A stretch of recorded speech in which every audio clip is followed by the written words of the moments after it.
Right now, sitting in driveways and showrooms across Australia, there are 8 specific vehicles that mechanics are refusing to touch. Not because they're difficult, not because they lack parts, but because they're financial time bombs waiting to explode the moment something breaks.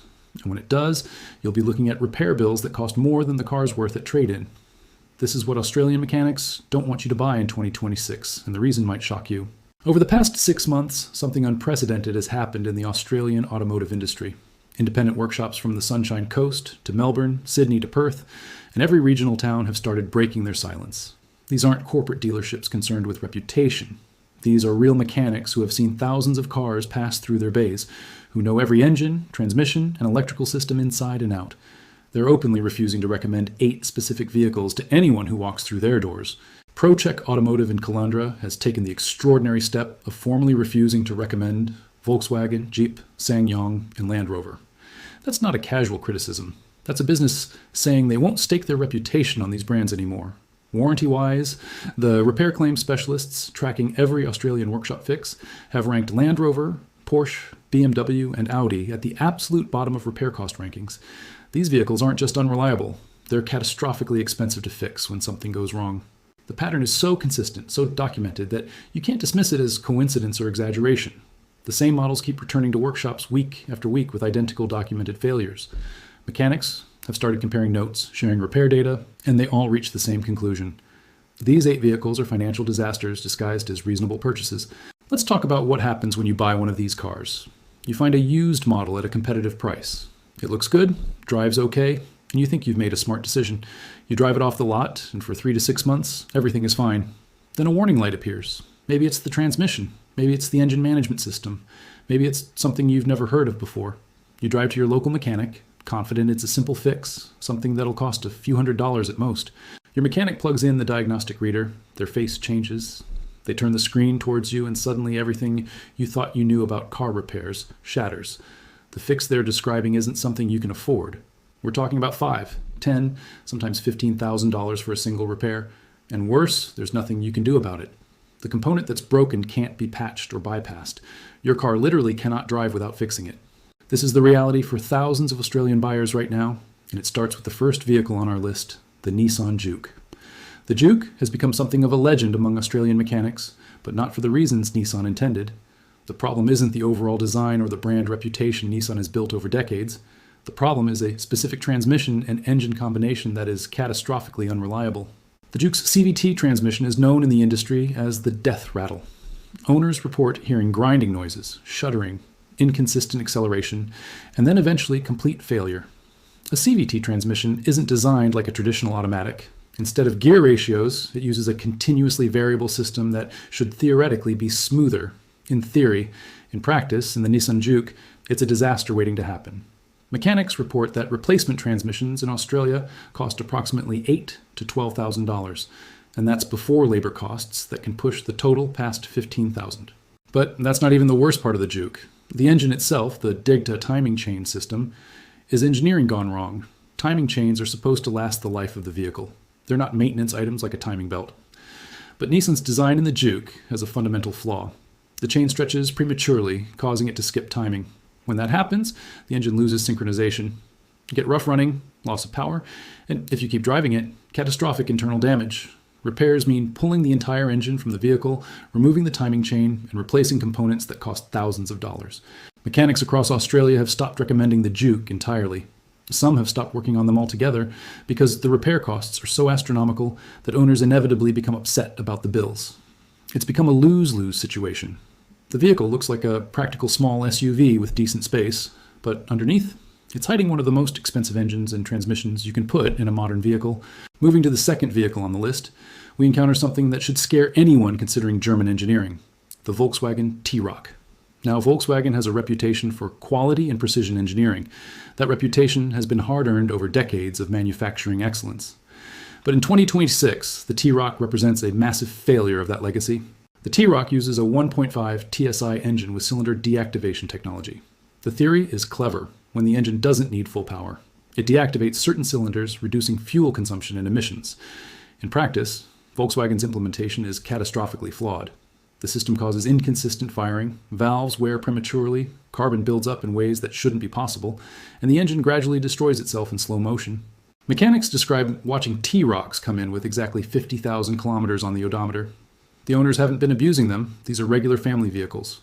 But at 50,000 kilometers, the engine management light comes on. Diagnostic scanning reveals multiple problems. Cylinder deactivation is failing, the engine is running rough, compression drops in specific cylinders. The fix requires complete engine replacement. A replacement engine for the T-Roc, sourced from Volkswagen, costs upwards of $8,000 before installation labor. When the workshop pulls the engine, they find additional damage they couldn't see before. The timing chain has stretched, the valve seats are damaged. Everything adds up to $18,000, $20,000, sometimes $25,000 to fix an engine that should theoretically last 200,000 kilometers. Malfunctions are becoming increasingly common. These aren't simple fixes. Replacement mechatronic modules cost several $1,000s, and replacing them requires removing the entire transmission from the vehicle, which is a labor-intensive job that can take 30 to 40 hours. Australian mechanics are tired of working on VW models. The technology is there, the engineering is sophisticated, but somewhere in Volkswagen's design process, durability and reliability weren't prioritized. Cost-cutting and complexity were, and buyers in Australia are paying the price. The third vehicle on our list takes us to something that should be fun and practical, the Fiat 500X. Fiat has always had a quirky charm. Italian design, affordable pricing, decent performance. The 500X seemed like a logical small SUV option for Australian buyers wanting something different from the usual Japanese and Korean offerings. The problem with the 500X isn't one specific system. It's multiple compounding issues that make this vehicle increasingly expensive to own. First, there's the parts pricing crisis. Fiat parts in Australia are expensive. Not just moderately expensive, but significantly more expensive than equivalent parts for Toyota, Mazda, or Hyundai vehicles. A simple replacement battery that costs $300 in a Toyota costs $600 in a Fiat. A water pump that's $400 in other vehicles is $900 in the 500X. But this becomes truly catastrophic when you hit the real issue, the timing chain failure at 40,000 kilometers. Fiat's timing chain design in the 500X is inadequate. It stretches prematurely. It doesn't have sufficient tensioning, and at around 40,000 kilometers, it fails. When a timing chain fails, the engine loses synchronization. Pistons collide with valves. Internal damage is instantaneous and complete. The repair bill is devastating. Removing the engine, replacing the timing chain, replacing all the damaged components, and reassembling takes 50 to 60 hours of labor. Add in the cost of the parts themselves, the expensive Fiat components, the machine shop work needed to assess and repair the cylinder head, and you're looking at repairs exceeding $12,000 to $15,000 for a vehicle that probably cost between $15,000 and $18,000 when it was new. Mechanics have started refusing Fiat vehicles entirely. The combination of expensive parts, poor design decisions, and catastrophic failure points makes the 500X one of the worst decisions an Australian buyer can make in the small SUV market. There are countless better options that will be more reliable and significantly cheaper to repair. Next on the list is the Renault Captur, a small SUV that Renault positioned as an affordable, practical option for city driving and family transport. What Renault didn't mention is that the Captur is a financial disaster waiting to happen. The problems start with the EDC dual-clutch transmission shared with other European manufacturers. This transmission is known for jerky engagement at low speeds. It feels unpredictable and unrefined compared to traditional automatics. But the transmission's behavior is just an irritant. The real problem is that these transmissions fail catastrophically. Electronics malfunction. The clutches wear prematurely. And when failure comes, it's usually sudden and complete. You're driving down the road and suddenly the transmission won't engage. You can shift the selector, but power doesn't reach the wheels. The vehicle is immobilized until the transmission is removed and replaced. Replacement EDC transmissions in Australia are approximately $6,000 to $8,000. Labor to remove and reinstall adds another $2,000 to $3,000. So you're looking at $10,000 minimum to fix a transmission failure that should be preventing a vehicle lasting 200,000 kilometers or more. But here's the thing that really bothers Australian mechanics about the Captur. It uses a Mercedes-Renault co-developed engine, a complex system that combines European engineering with questionable reliability. The engine has variable timing, turbocharging, direct injection, and multiple electronic controls. Each system adds complexity. Each system has potential failure points. And when something fails, diagnosis becomes a nightmare because the engine computer communicates with multiple other modules in ways that aren't always clearly documented. Mechanics report spending hours diagnosing what should be straightforward problems because the electrical architecture is so convoluted. A simple oxygen sensor failure that should take 30 minutes to fix becomes 2 hours of diagnostic work because the engine's control system doesn't communicate clearly with the aftermarket scanning equipment. Add in the expensive European parts and labor rates, and the Renault capture becomes economically irrational for Australian buyers seeking value and reliability. The fifth vehicle brings us to an American icon that has fallen from grace, the Jeep Compass. Jeep has heritage. Jeep has reputation. Jeep has a global brand identity built on ruggedness and capability. The Compass was supposed to be Jeep's answer to affordable small SUVs without compromising brand values. Instead, it became a symbol of what happens when heritage means nothing without engineering excellence. The Jeep Compass uses a Firefly engine, a joint development between Fiat Chrysler and Chinese manufacturer Geely. The engine is terrible. It lacks adequate cooling for Australian climates. It suffers from carbon buildup in the intake valves despite being direct injection. It overheats in normal city driving conditions. Owners report warning lights coming on in traffic that should never come on in a well-engineered vehicle. But worse than that, the engine has fundamental timing chain issues similar to other vehicles on this list. The timing chain stretches prematurely. It needs replacement around 80 to 100,000 kilometers. For an engine that should theoretically last 200,000, timing chain replacement before 100,000 kilometers is unacceptable. The transmission situation in the Compass is equally dire. Many models use a 9-speed automatic transmission that has rapidly developed a reputation for unreliability. Transmission shudder, delayed engagement, grinding noises, and catastrophic failure are common complaints. Replacement transmissions for the Compass are approximately $7,000 to $10,000, pushing total repair costs into the $15,000 to $18,000 range. What makes the Compass particularly troubling is that Jeep buyers often expect reliability because of the brand's heritage. They're disappointed when they discover that heritage doesn't translate into modern engineering excellence. The Compass feels like a vehicle designed to a price point rather than to a standard of quality. Corners were cut, durability was sacrificed, and Australian buyers are discovering this the hard way. The sixth vehicle on our list represents European engineering at its most frustratingly complex, the Peugeot 3008. Peugeot has tried to reposition itself as a serious European manufacturer, competing with established players like Volkswagen and Ford. The 3008 was meant to be a breakthrough moment, a sophisticated small SUV with French elegance and European engineering. What it actually is represents everything wrong with overcomplicated automotive design. The 3008 has a wet timing belt, which is already unusual and problematic. Most modern engines use dry timing belts, which are reliable and straightforward. Wet timing belts, submerged in oil, face constant exposure to hydraulic fluid that degrades belt material. Peugeot chose this design, and mechanics are baffled why. The timing belt needs replacement at regular intervals, more frequently than it should need replacement. But here's what really makes mechanics shake their heads. Even with scheduled replacement, the belts still fail prematurely in many vehicles. Water gets into the belt housing, the oil degrades, the belt stretches and breaks. When a belt breaks while you're driving, the engine's timing is lost immediately. You get violent misfiring. The check engine light screams warnings, and if you keep driving, you risk catastrophic internal damage. Replace a wet timing belt on a Peugeot 3008, and you're looking at $2,000 to $3,000 in parts and labor. That's if everything goes smoothly and no additional damage is discovered once the engine is opened. Peugeot parts are expensive in Australia because Peugeot doesn't have extensive dealer networks. Independent mechanics often struggle to source parts quickly, extending repair times and increasing labor costs. The 3008 also uses Peugeot's EAT8 transmission, an 8-speed automatic that has been plagued with reliability issues across multiple markets. Australian owners report delayed engagement, erratic shifting, and complete failures. The transmission seems to have a fundamental design flaw that no software update has managed to fix. Replacement EAT8 transmissions are $6,000 to $9,000 before labor. Mechanics have largely given up on Peugeot vehicles. The brand doesn't have sufficient presence in Australia to justify stocking parts or developing expertise. When something goes wrong with a Peugeot, it becomes a major headache because sourcing parts takes weeks. Repair procedures aren't well documented, and the vehicles seem designed by engineers who never considered reliability as a primary objective. Moving into the realm of luxury vehicles, we encounter the Range Rover Evoque, a vehicle that represents premium pricing combined with premium failure rates. Range Rover has always been expensive, but owners historically accepted the cost because the vehicles offered capability and supposedly reliability backed by Land Rover's engineering heritage.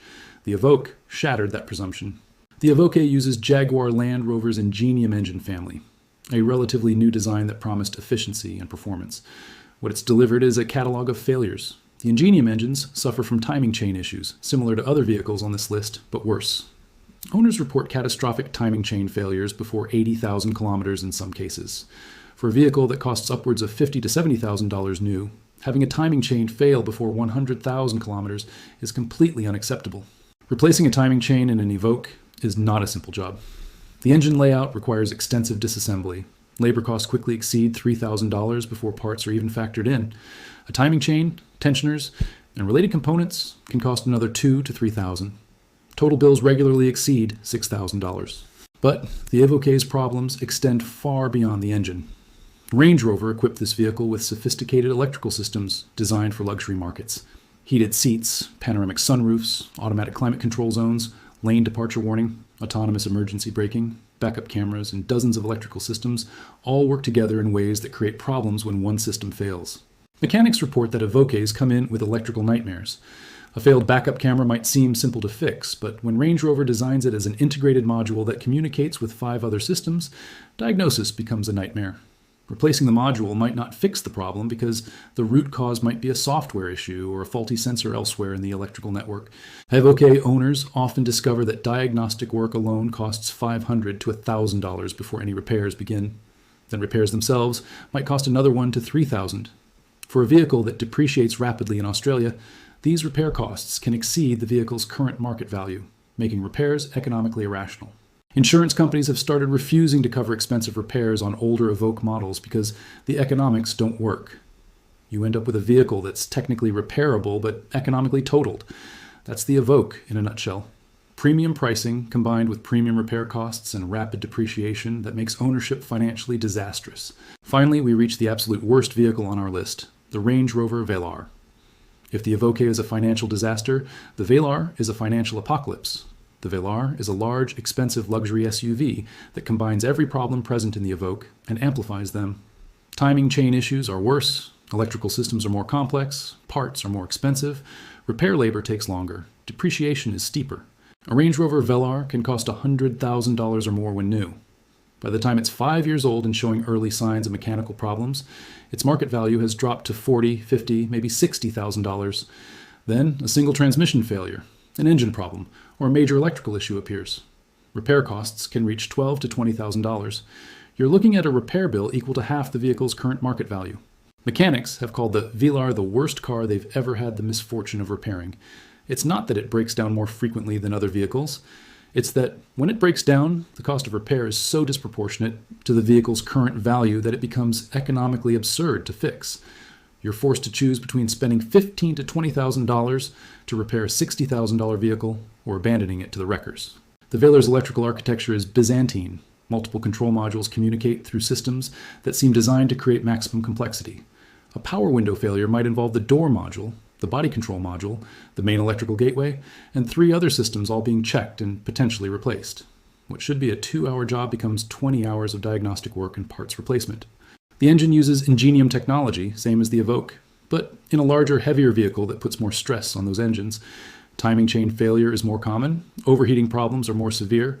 When an engine fails in a Velar, pulling it out and replacing it is a major operation that can take 50 to 60 hours of labor.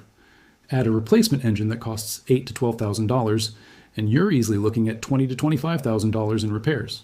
It's absolutely stunning that Range Rover continues to sell these vehicles in Australia knowing what the repair costs become.